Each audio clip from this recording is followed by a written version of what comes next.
आवाज आ गई और ये चंद्रमा से शादी करने के लिए तैयार हो गई।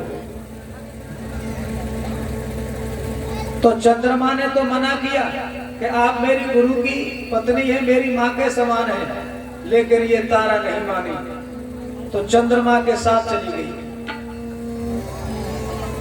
चंद्रमा के अंश से तारा के उधर से एक बुध नाम का पुत्र पैदा हुआ। बुध नाम का पुत्र जो चंद्रमा की संतान था। अब जब पुत्र बुध हो गया तो बृहस्पति में और चंद्रमा में लड़ाई झगड़ा शुरू हो गया। लड़ाई हो गई, चंद्रमा कहे ये मेरा बेटा है और बृहस्पति कहे ये मेरा बेटा है। अब जब दोनों में लड़ाई हुई, एक दूसरे उस पुत्र को छीना झपटी करें, तो ब्रह्मा जी प्रकट हुए। ब्रह्मा जी बोले तुम नहीं बता सकते ये किसका बेटा है, केवल तारा बता सकती है। तो तारा से पूछा क्यों?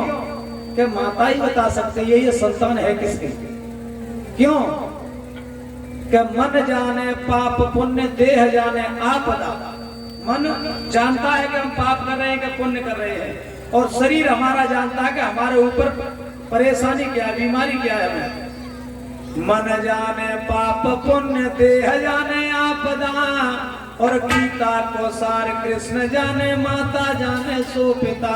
गीता का सार केवल कृष्ण ही जानते हैं, और माता बता सकती है कि संतान है किसकी। तो तारा ने साफ शब्दों में कह दिया ये संतान जो है, ये बुध नाम का जो पुत्र है, ये वास्तविक चंद्रमा का ही है। बोल गोविंद भगवान, ये चंद्रमा का पुत्र है। तो चंद्रमा को वो पुत्र दे दिया गया।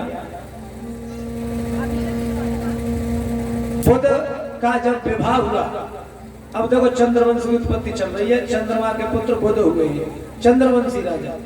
अब बुध का जब विवाह हुआ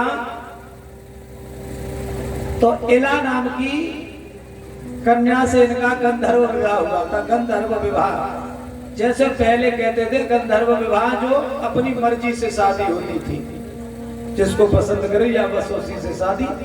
आज उसे लव मैरिज कह देते हैं, तो पहले गंधर्व विवाह बोलते थे। इला के साथ में विवाह हुआ बुध का।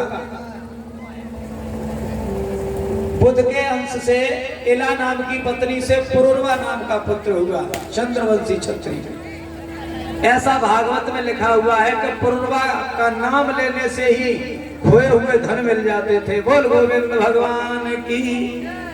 चोर चुरा करके ले जाते थे, अगर पुरुरवा का नाम लेने से ही वो धन वापस चोर दे जाते थे। इतने बड़े राजा हुए पुरुरवा, चंद्रवंशी राजा।